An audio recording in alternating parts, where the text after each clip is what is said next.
Avec mon ami Gérard Garouze, Philippe Corson, on avait investi un petit théâtre qui s'appelait le théâtre de Plaisance, que dirigeait Jean-Jacques Aslagnan, qui était une sorte de garage dans le 14e arrondissement, où se baladait Savary, Copie, où il n'y avait jamais personne.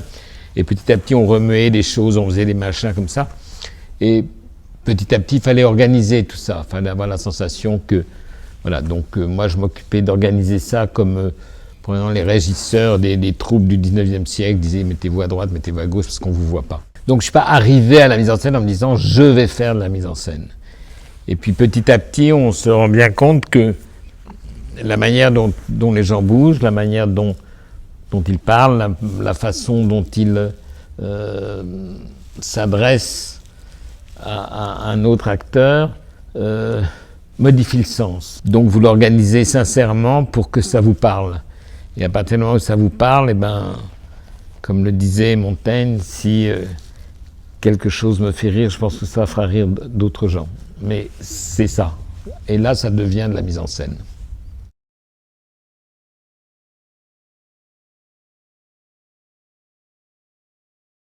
J'essaye que ce soit un lieu où tout d'un coup on dépose à l'entrée ses bagages du quotidien, de cette réalité qui nous tombe sur la tête du matin au soir et à laquelle je suis souvent allergique. Ici, le théâtre, ça doit être une issue de secours, ça doit être un endroit où on vous apporte des choses pour vous dire d'une part on peut respirer ailleurs, deuxième fois bah, vous voyez que tout n'est pas foutu. Et voilà, le théâtre ici, j'essaye de le faire dans son architecture, je dirais, d'accueil.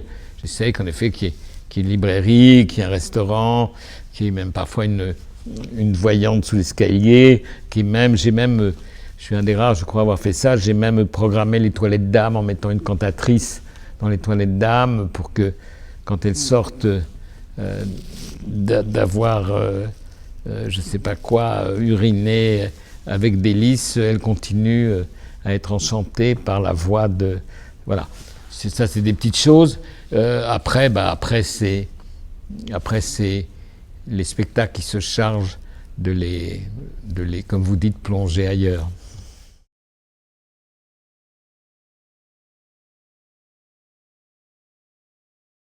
Moi, je ne programme pas et je n'écris pas. Pour ce qu'aiment les gens, j'écris peut-être et je programme pour ce qu'ils ne savent pas encore qu'ils aiment.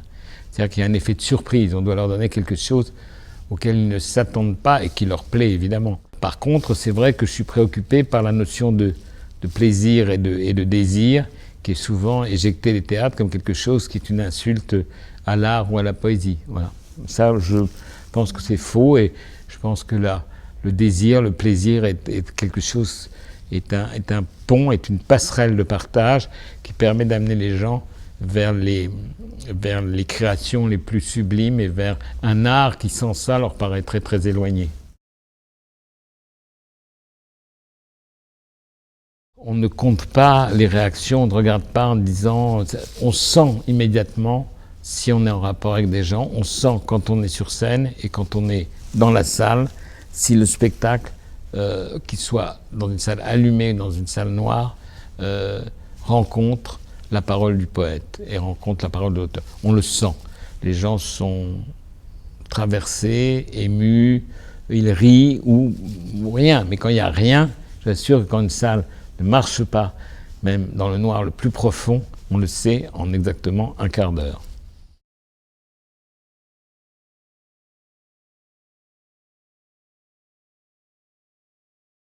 Ici, c'est un endroit où le mot prime, je dirais, où la parole, le verbe, ce qu'on appelle d'une manière un peu piétinée la poésie, c'est ici ça se passe. On fait des tentatives ici, on fait des... Voilà. La salle Tardieu, c'est une salle où, disons, des pièces, on fait aussi des choses un peu, on saute dans le vide devant 200 personnes. C'est des pièces d'une écriture, je dirais pas presque... qui s'emboîte plus dans la tradition du théâtre d'aujourd'hui. Voilà. Et la grande salle de 800 places, curieusement, elle se rapproche de celle-là parce qu'elle est ouverte et on peut y faire des choses à la fois très sobre, puisqu'il y a eu des gens qui ont fait des seuls en scène, comme Cobert, ou comme Morel, ou comme etc., ou comme Félag, mais aussi de très gros spectacles, de très grands spectacles. Ce sont des salles qui, de toute manière, apportent aux spectateurs la vivacité de la langue d'aujourd'hui, de ce que les auteurs ressentent d'aujourd'hui, et avec 3 formats différents, et aussi avec 3 horaires différents. 18h30, 20h30 ou 21h, selon les besoins du changement de décor. Mais il faut bien savoir que 18h30 n'est pas un horaire plus, entre guillemets, plus petit que 20h30, 21h, parce que de plus en plus de gens préfèrent cet horaire-là, ils peuvent dîner après. Donc on fait des spectacles, je dirais, de la même densité créative qu'à 21h30, à 18h30.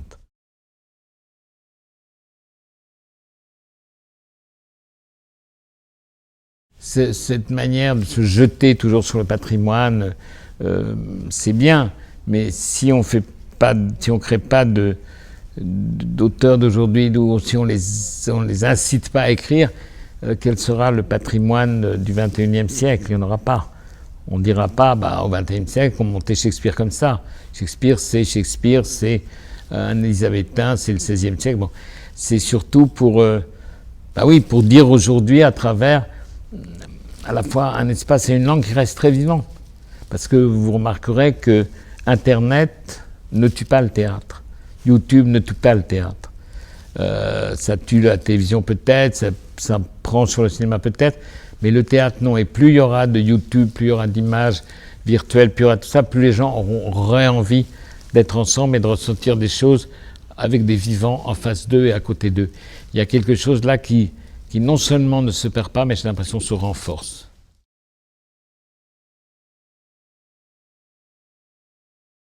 C'est-à-dire que j'ai vraiment souhaité que le monde d'aujourd'hui soit montré sur scène avec des gens qui le réinventent, parce que rien n'est plus proche de la réalité que la fiction, que rien ne montre plus les gens d'aujourd'hui et la vie d'aujourd'hui que ceux qui la réinventent. Et j'ai voulu aussi que ce théâtre soit un forum, soit un endroit où les gens qui sont les acteurs de la réalité, qui sont ceux qui jouent le théâtre de la vie de tous les jours, puissent venir écouter soit des intellectuels, soit des politiques, soit des artistes, soit des écrivains. Et j'avais envie qu'il y ait vraiment une effervescence, un débat d'idées, et aussi qu'on puisse défendre des causes citoyennes, que je considère comme citoyennes, comme le mariage pour tous, comme quand Madame Taubira a été insultée, on a fait la culture contre la haine. C'est un forum, c'est un endroit où le cœur de la cité bat, et où on doit aussi parler des événements qui nous préoccupent.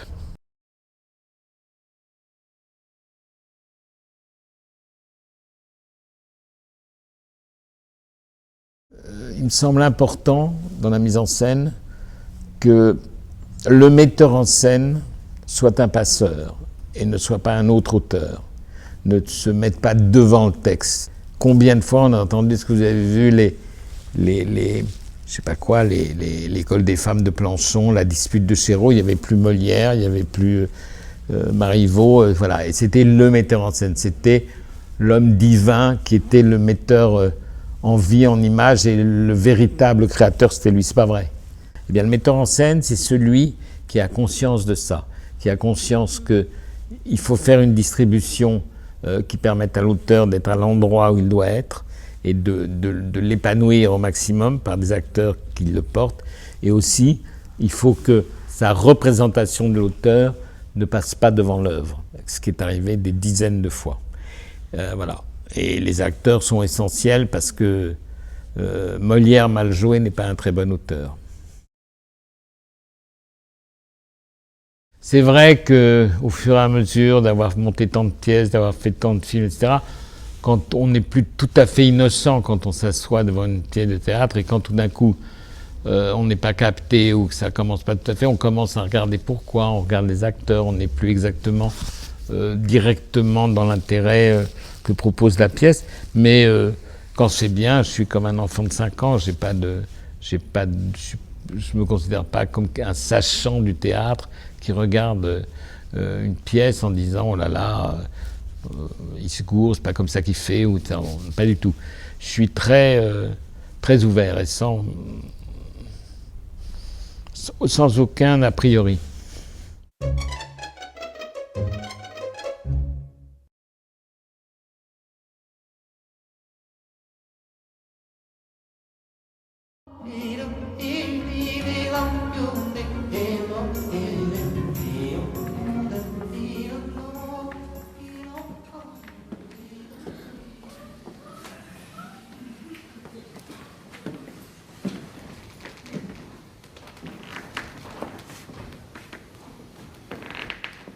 J'adore toute cette période qui va de Vinci à Warhol.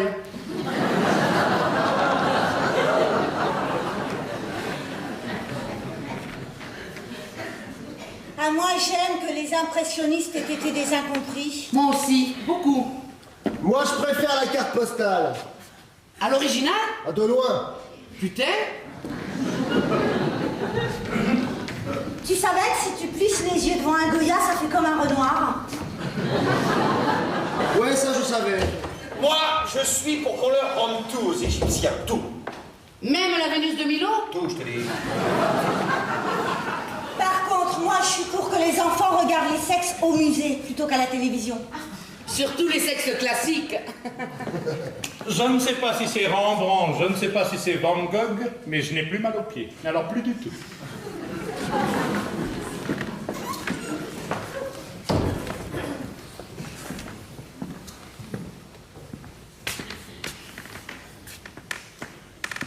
On sent beaucoup plus l'influence de l'Inde ici qu'au sous-sol.